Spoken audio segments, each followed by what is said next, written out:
bonjour à toutes et à tous, mais je dis d'abord à toutes parce qu'il y a beaucoup de femmes et c'est vrai que, comme vous disiez tout à l'heure, c'est vrai que les femmes sont beaucoup plus impliquées. Mais alors, pour moi, j'ai demandé à Charlotte de nous rejoindre parce que la RSE et le développement durable, ça me passionne depuis longtemps. Mais pour bien le faire, il faut se faire accompagner. Et j'ai choisi une femme, encore une fois, et parce que je trouve qu'elles le font beaucoup mieux que certains hommes. Et donc Charlotte va pouvoir d'abord m'aider à parler de tout ça parce qu'elle fait énormément de choses au sein de l'entreprise, elle met énormément de choses en place. Et comme je vous disais la dernière fois qu'on a un petit peu discuté ensemble, Hélène, la RSE, au départ, dans l'entreprise, c'est quelque chose que j'ai toujours tendance à dire que je faisais de la RSE sans le savoir, puisque au départ, c'était parti sur un projet économique de retraiter des déchets pour éviter de payer plus cher les mises en décharge de nos déchets. Et puis, on s'est aperçu que, d'une part, c'était bénéfique, hein, mais d'autre part, ça permettait de donner du sens à notre production. Et puis, avec le temps, la RSE est rentrée au sein de l'entreprise. Je dirais un petit peu parce que, sans conviction au départ, je dirais plutôt que c'était parce il fallait le faire. Et j'étais convaincu de ça. Comment le faire? Et donc, Charlotte est arrivée et elle me l'a un petit peu expliqué, beaucoup convaincu. Et puis, je dis toujours, je suis son premier fan puisque je suis son premier supporter. Donc, parce que la RSE, en fin de compte, et tout ce qui est développement durable, on a tendance à vivre dans un monde un petit peu fermé dans l'entreprise où on parle que de rentabilité, production, sans toujours regarder les dégâts que ça peut occasionner.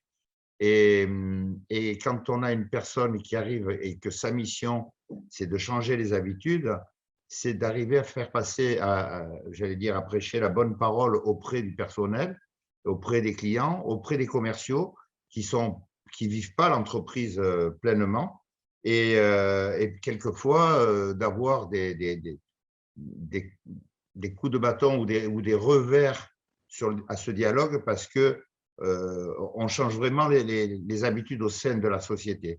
Donc, on s'est engagé sur beaucoup de choses. D'ailleurs, notre action, à notre petit niveau, je dis, on n'est même pas une goutte d'eau, mais une demi-goutte d'eau, parce qu'on est une toute petite société, mais dans la région, c'est remarqué, puisque la semaine dernière, on a eu la chance de gagner le prix de l'entreprise engagée dans la transition énergétique, on va modifier complètement notre outil. Je suis ambassadeur French Fab, donc pour la fabrication, c'est beau, mais je suis content que la BPI m'ait choisi pour être un patron militant et un ambassadeur le coq vert de BPI. Donc, j'essaie de porter un petit peu mes convictions en dehors. En ce moment, on est en train de faire un salon sur Nice industriel, le salon industriel où il n'y a que de l'industrie pure et dure, des fabricants de jouets en caoutchouc, de platine en plastique, et on essaye de trouver des solutions avec tout ça, et on s'aperçoit quand même que dans ces salons, on en parle de plus en plus. Donc, c'est certain que ça change beaucoup, mais par contre, on s'aperçoit que quand on fait de la RSE et d'abord on travaille beaucoup plus proprement, on essaie de trouver des solutions, et puis on s'aperçoit que malgré tout, ben, grâce à ça, contrairement à ce que peuvent penser beaucoup de chefs d'entreprise, c'est que grâce à ça, on gagne de l'argent. Donc, ça rentre vraiment dans le dialogue d'un chef d'entreprise, puisque le but, on dit toujours que c'est les dividendes à la fin de l'année. Quand on fait des résultats, il faut avoir des résultats et gagner de l'argent. Et donc, ça peut inciter certains chefs d'entreprise à le faire. Moi, je ne l'ai pas fait pour ça. Je le fais parce que j'arrive à un âge où où les responsabilités ne sont plus les mêmes, où on a envie de laisser derrière nous quelque chose d'un peu plus beau, d'un peu plus propre, d'un peu moins polluant en tout cas. Et puis j'ai 4 petits-fils et je pense à eux. Et quand on parle du réchauffement climatique. Je sais que c'est pas moi qui en souffrirai, mais par contre, c'est pas la peine d'avoir fait des enfants et des petits-enfants, et d'avoir eu des petits-enfants si on s'intéresse pas à ce qu'ils vont devenir. Parce que c'est pour certains, c'est après moi le déluge. Moi, ce serait plutôt, j'espère qu'après moi, les enfants pourront continuer à vivre dans ce monde. Donc, il y a tellement de choses à faire. Moi, j'ai écouté avec attention tout ce qui a été dit auparavant, et je crois que ce qui me gêne un petit peu dans tout ce qui est dit, c'est que même si on est proche des élus, on on les chatouille pas assez, on les embête pas assez. On dit que les sacs plastiques, c'est polluant, mais on continue à fabriquer des sacs plastiques. On dit que les bouteilles en plastique, c'est polluant, on en trouve sur le bord de plage. On a vu à Marseille la semaine dernière avec tout ce qui est tombé comme eau sur et tout ce qu'a ramené la Drôme dans le Rhône, et ce qu'a rejeté le Rhône sur les plages de Marseille, c'est juste énorme. Donc, on parle des bouteilles plastiques, mais il peut y avoir les boîtes de coca ou de bière, les bouteilles, les boîtes en aluminium. Donc, tout ça, nous, on a mis en place sur nos grilles d'évacuation pour les mégots, on a inscrit, je sais pas, on n'est pas innovant, hein, ça existait déjà, mais on a inscrit, comment on appelle Ne ça? rien jeter, les nudges. Voilà, ne rien jeter, la mer commence ici. Mais c'est vrai qu'on croit des fois, quand je tends dans les bouches d'égout un mégot ou un bout de papier ou un gobelet en plastique, on s'en débarrasse, on ne le voit plus et on croit être propre, mais en fin de compte, il faut bien faire entendre aux gens que ça finit par ressortir quelque part. Donc, si c'est pas la terre qui le rejette, c'est toujours l'eau. Donc, il y a tellement, tellement de choses à faire, et je crois que vraiment la parole, elle doit être porté haut, très, très haut. Alors, le président de la République, il a des beaux discours et il en parle de temps en temps. Certains élus en parlent pour briller, mais pas toujours pour faire vraiment des actions très, très fortes. Mais ce qu'il y a de fort, c'est qu'il faudrait arriver à faire avec la RSE et pour la planète, le même lobbying qui peut être fait pour vendre ou pour se faire élire. Donc, je crois que vraiment la première des choses à faire, c'est que des lois doivent être votées pour qu'on arrête de fabriquer des produits polluants. Donc, on l'a bien vu avec Monsanto, ça a été une bagarre et une guerre énorme pour faire arrêter Monsanto sur les désherbants. Aujourd'hui, on commence à voir des communes qui disent qu'ils débroussaillent écologiquement puisque l'herbe repousse. Avant, on faisait des bordures de route arrosées de produits désherbants et l'herbe ne repoussait plus pendant 1 an.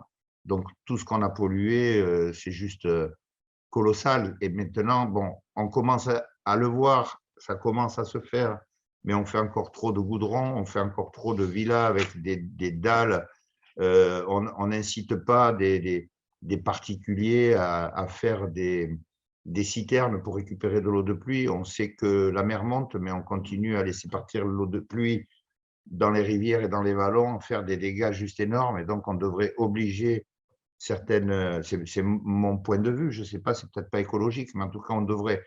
J'ai un cousin qui a une propriété dans le Quercy où il y a très peu d'eau, hein, il pleut très peu l'été, enfin l'été de mai à septembre, il pleut pas grand-chose.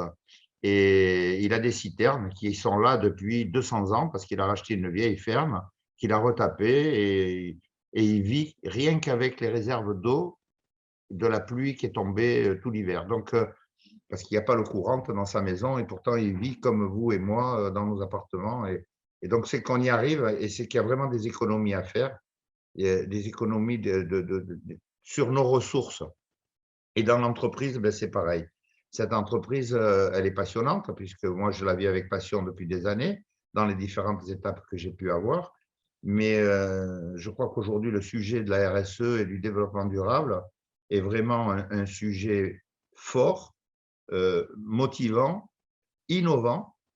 Avec Charlotte, qui maintenant a une petite équipe, elles sont 3 personnes avec une doctorante, une chercheuse sur le développement durable et puis Chargé de mission HSE. Une chargée de mission HSE. Donc, Charlotte fait un gros travail et même si tu veux en dire quelques mots, ça serait bien pour que vous sachiez un petit peu plus, parce que moi, je porte le sujet volontiers parce que je veux en être l'ambassadeur pour la société Rani, au-delà de l'être pour la BPI France, pour BPI France. Mais celle qui fait tout le boulot, même si c'est moi qui reçois le prix à chaque fois et qui ai tous les honneurs, celles qui font tout le boulot, c'est Charlotte, Sahar et Chloé. C'est Voilà, ça. En fait, il est mon sponsor. exactement. Le big sponsor de la RSE chez Rani. Bonjour à tout le monde. En effet, la RSE chez Rani, c'est quelque chose qui existait parce que dans une entreprise familiale de 94 ans maintenant, on retrouve forcément des valeurs qui sont quand même saines. Pour avoir eu cette pérennité-là, moi, ce que j'ai trouvé en arrivant en 2013, c'est un socle assez sain et assez solide pour pouvoir porter des valeurs avant tout humaines. Et en fait, ce qu'on a adopté comme stratégie, c'est celle dont on pense qu'elle fonctionne finalement dans la RSE, le développement durable, c'est celle des petits pas. On est toutes et tous là à essayer de mettre un pas devant l'autre pour aller de l'avant. Et donc, chez Rani, c'est ce qu'on a fait en commençant à travailler sur des actions de qualité de vie au travail, sur les actions environnementales qui étaient vraiment à notre portée au début de la démarche. Et puis, ce qui a accéléré notre politique RSE, c'est notre adhésion au Global Compact, cette très large initiative mondiale portée par l'ONU et qui invite toutes les entreprises du monde à travailler en faveur des 17 objectifs du développement durable. Donc nous, on a rejoint le Global Compact en 2018 et c'est vraiment ça qui nous a poussé à mieux piloter les actions, à poser des indicateurs, à essayer de comprendre comment on devait orienter notre politique pour qu'elle réponde réellement à notre besoin d'entreprise et aux besoins du monde, en fait. Et à l'heure actuelle, on a déjà 3 rapports RSE à notre actif et le but, c'est de progresser. Les rapports RSE du Global Compact, on les appelle communication sur les progrès. Donc, c'est quand même une notion qu'il faut garder au centre, c'est la notion de progrès. On travaille, du coup, maintenant, on est en train de se projeter, voilà, on est en train de s'engager sur le côté environnemental de manière ultra concrète. Par exemple, le début, l'initiation de notre démarche de management environnemental. On a des projets de rénovation, de réhabilitation industrielle. Donc, en fait, on est chez Rani dans une période de transition à tous les étages. Transition industrielle, transition environnementale, transition culturelle, parce que, comme disait Marcel, changer les habitudes, ça nécessite vraiment avoir une approche en conduite du changement. Ce que je dis souvent, c'est qu'il faut séduire et non imposer, parce qu'à chaque fois qu'on veut imposer un nouveau fonctionnement, un changement d'habitude, on se heurte à des résistances importantes. Donc, il faut surtout essayer de convaincre. Et donc, on va travailler sur… en fait, nos volontés, là, maintenant, c'est vraiment de calculer notre impact, de savoir, de faire des analyses le plus exhaustives possible pour savoir où est-ce qu'on va pouvoir réduire notre impact. Mais on sait déjà voilà, qu'il y a plein de choses à faire, nous, dans notre métier, au niveau du recyclage des matières, le recyclage des métaux, qui sont en grande quantité présents dans nos villes et dont on va pouvoir faire un gros gisement de ressources. Donc, il faut en profiter. Il faut trouver les modèles pour réinventer les boucles circulaires, se servir de ce qu'on a créé déjà, au lieu d'aller encore épuiser les ressources, épuiser la planète. Donc, Rani, en tout cas, est dans une position vraiment qui souhaite fédérer les parties prenantes de l'éclairage public, vu que c'est notre métier. Il ne faut pas oublier qu'on est fabricant d'éclairage public. Et donc, ce qui est intéressant, c'est de pouvoir aller construire avec les installateurs, avec les communes, avec les syndicats d'énergie, avec pourquoi pas les associations, de nouveaux modèles qui nous permettent de créer des boucles vertueuses. Et aussi, je terminerai en disant que c'est quand même une notion qui est passionnante aussi pour moi dans ce métier, c'est que, comme je disais, on travaille dans l'éclairage public, et l'éclairage public, il a un impact sur les humains, il a un impact sur la biodiversité, et je trouve qu'on se retrouve grandi maintenant qu'on connaît notre impact. qu'on a conscience de où est-ce qu'on doit améliorer les choses. On n'est pas en train de faire une action par-ci, une action par-là. On cherche réellement à aller agir directement là où on a un impact. Donc nous, c'est par exemple la pollution lumineuse. Eh bien, on travaille énormément avec notre service R&D pour réduire au maximum cette pollution, pour la contrôler. On a créé cette formule qui, du coup, parle aux parties prenantes de notre secteur, qui est l'éclairage raisonné. Donc oui, faire notre activité, mais pas à n'importe quel prix.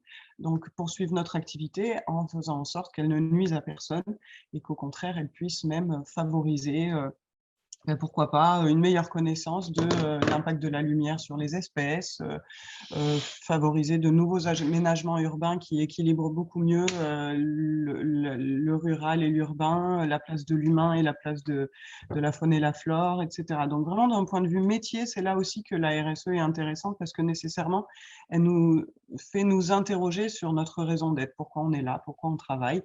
C'est un peu pour nous, mais c'est aussi beaucoup pour le monde. Donc voilà, c'est des sujets qui nous animent au quotidien.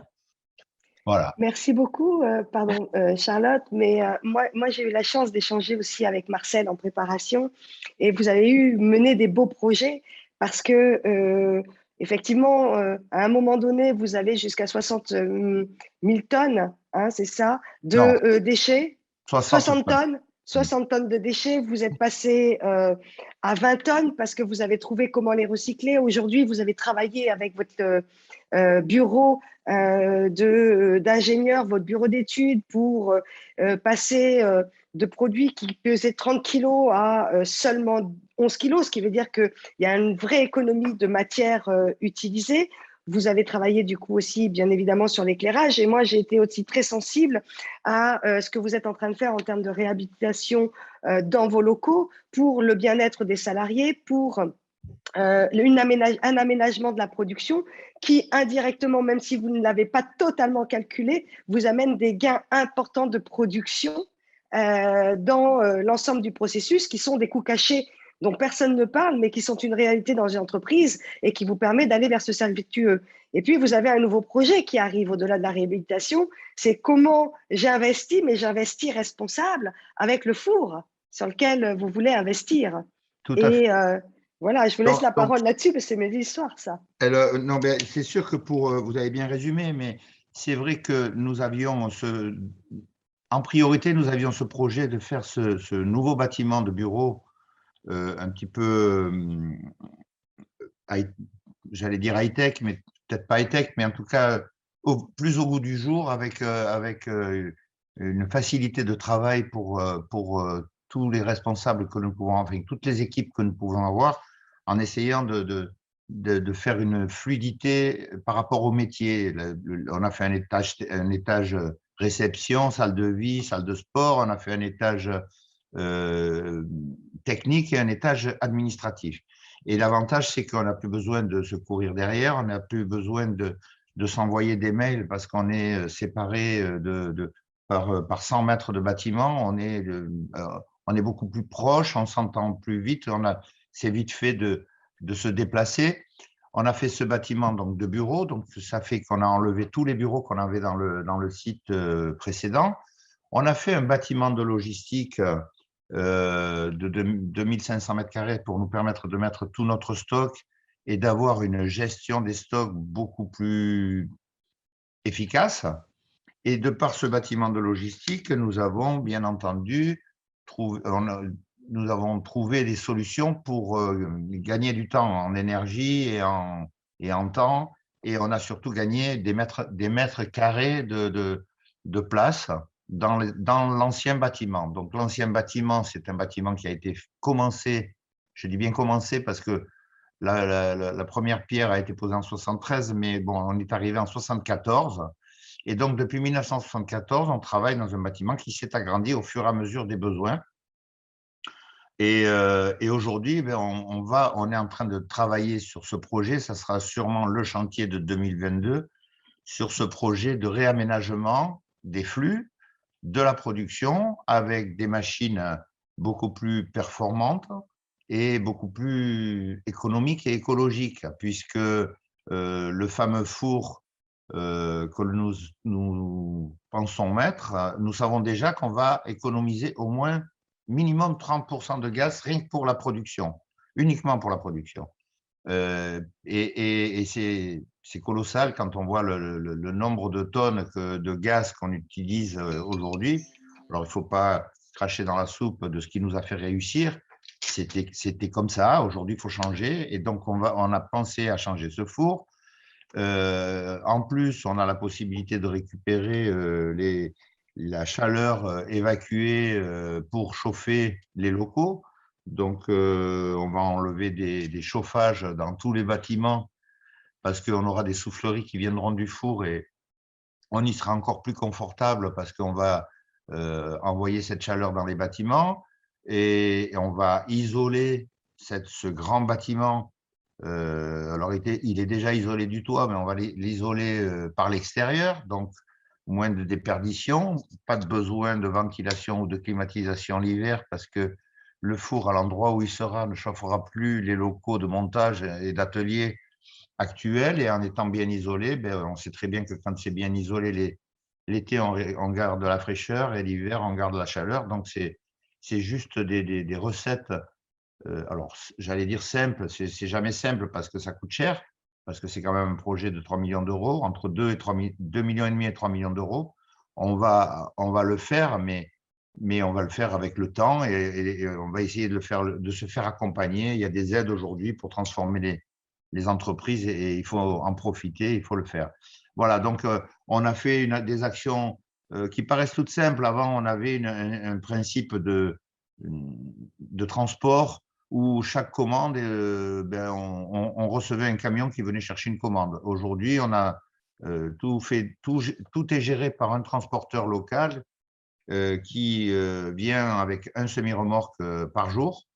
Il remplit son semi-remorque et après, sur un quai, ce qu'on appelle une étoile d'expédition, ce camion arrive et il dispatche toutes les commandes qui vont dans tous les coins de France et quelquefois du monde. Donc, on a réduit dans notre petit vallon qui emmène chez nous, puisque vous ne connaissez pas, mais on est au fond d'un vallon sur la Côte d'Azur. Il y a beaucoup d'usines au fond des vallons, parce qu'il y a beaucoup de vallons.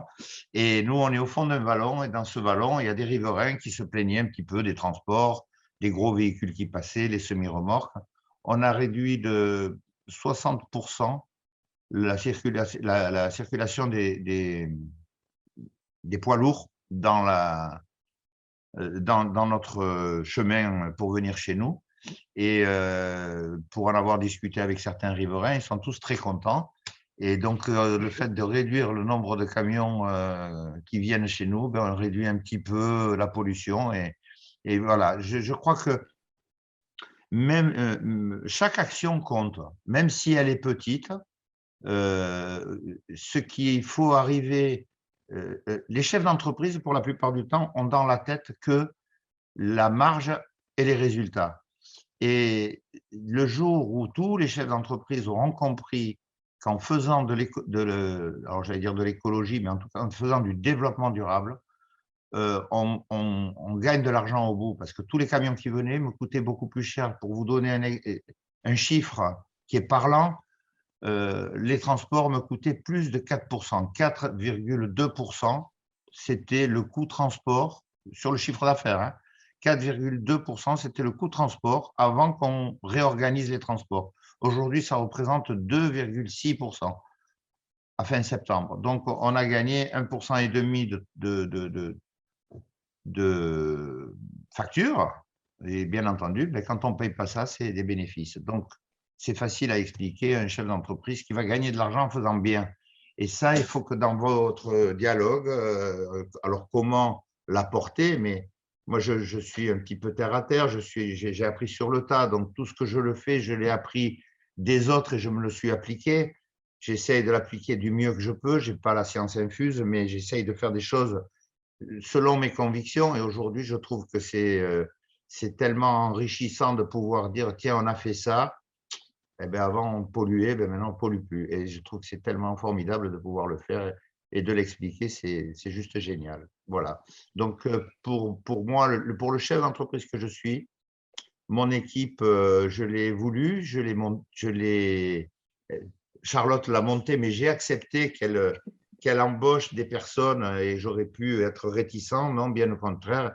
Et si dans 2 ou 3 ans, le développement durable, c'est 5 ou 6 personnes au lieu de 3, j'en serais enchanté parce que ça voudrait dire que ça y est, on a vraiment lancé une démarche forte, passionnante, intéressante pour la planète. Et donc voilà, quoi, c'est pas mon credo, mais en tout cas, c'est une de mes passions pour l'entreprise.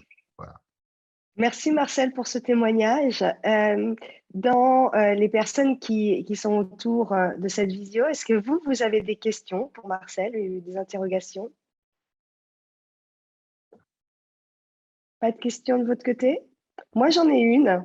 J'en ai une parce que j'aimerais comprendre comment vous décidez au sein de l'entreprise pour dire que vous allez prendre telle ou telle voie. Qu'est-ce qui embarque l'ensemble des équipes? Parce que quand on crée un produit ou quand on décide de faire autrement, il y a des gens à convaincre, mais en même temps, c'est un travail collectif et vous êtes énormément dans le collaboratif. Du coup, quelle approche vous avez au sein de l'entreprise pour passer ces étapes et faire évoluer le durable au sein de l'entreprise? Alors, l'avantage dans une entreprise durable, c'est que les décisions se prennent vite. Dans les entreprises familiales, elles se prennent vite parce que il y a vraiment un dialogue entre les employés et la direction. Alors, d'une part, d'abord parce que moi, je suis très ouvert et que j'ai toujours tendance à dire que j'aime les gens. Alors, donc, j'aime bien les écouter, être proche d'eux et savoir quels sont leurs soucis et quelles sont leurs idées. Et quand les idées, quand on a une ouverture d'esprit et qu'on est à l'écoute des personnes qui sont autour de nous, parce que j'aime rappeler aussi que dans une entreprise, on est tous des pions, et moi le premier, donc il n'y a pas de patron. Bien sûr, il faut un chef c'est comme dans une voiture, il faut bien quelqu'un au volant pour pouvoir naviguer, mais au-delà de ça, chaque personne est importante. Et quand il y a des belles idées qui s'échangent, alors on a un COMEX aujourd'hui, donc tous les responsables réfléchissent à plusieurs sujets, qui soient techniques, industriels, écologiques, tous les sujets de l'entreprise sont abordés. Et puis, ça finit par arriver aux oreilles de la direction. Et quand on trouve que c'est bien, ben on dit on y va. Même si ça doit coûter un peu, mais chaque investissement fait dans l'écologie apporte une rentabilité à la société. Et comme je dis à tous les employés qui rentrent chez moi, qu'à partir du jour où ils rentrent, alors chez moi, vous voyez, je suis encore prétentieux en disant chez moi parce que rien ne nous appartient, on le sait, puisqu'on finit toujours par partir et au bout d'un moment, on va tout laisser. Donc, j'ai souvent envie de leur dire qu'ils rentrent chez nous et qu'ils prennent pour motivation, qu'ils ne travaillent pas pour moi, mais bien pour eux. Et donc, comme ils travaillent pour eux, c'est comme s'ils étaient à la maison. Et donc, plus ils seront dans le confort et plus ils seront dans des actions fortes, intelligentes, performantes, plus ils en seront honorés, rétribués. Et donc, là, les décisions, elles se passent assez vite. Elles passent assez vite, puisque quand l'idée est bonne, bien souvent, avec un COMEX, ben vous avez, même si c'est jamais à la majorité, parce qu'il y en a toujours qui disent oh, on a le temps, et bien, il y en a toujours qui disent ouais, mais ça serait bien de le faire. Et donc, s'il y en a plus qui disent c'est bien de le faire, eh bien, on va le dire à Marcel ou on va le dire à Jean-Christophe ou Stéphane, qui sont mes enfants. Et partant de là, eh bien, quelquefois, même mes enfants maintenant disent ah ouais, c'est super, il faut le faire. Allez, on y va, on attaque. Et donc, ça fait des chantiers de plus. Donc, Charlotte a beaucoup, beaucoup, beaucoup de chantiers en ce moment sur le bureau parce qu'on a envie d'avancer, quoi. On aimerait que ça aille vite et malheureusement, ça ne va pas vite parce qu'il y a les contraintes. Il faut payer ses employés, il faut payer ses fournisseurs, il faut être sûr que la trésorerie reste viable, tout ça. On reste dans un monde économique, donc il faut être mesuré. On ne peut pas aller trop vite. Moi, je dis souvent que si vraiment on pouvait revenir à la charrette avec les chevaux et Et enlever toutes les voitures, ça serait l'idéal, mais il y en aurait qui diraient, oui, mais moi, je dois aller voir mes parents qui sont à Bordeaux, comment on fait? Donc, en charrette, ça risque de faire long, quoi. Donc, il faut être conscient des contraintes de notre économie, qui s'est faite sur des décennies, et il faut qu'on soit ambitieux pour l'économie qui va se faire sur les années à venir, même si je sais pertinemment que dans 10, 20 ans, je n'aurai plus aucune action personnelle dans ce domaine-là, mais en tout cas, je veux faire partie de ceux qui auront lancé le projet et que derrière, il en découle de beaux résultats pour l'entreprise et pour la planète. Voilà. Un grand merci Marcel pour ce beau témoignage. Merci Charlotte d'avoir participé aussi et de partager cette expérience. Merci à vous.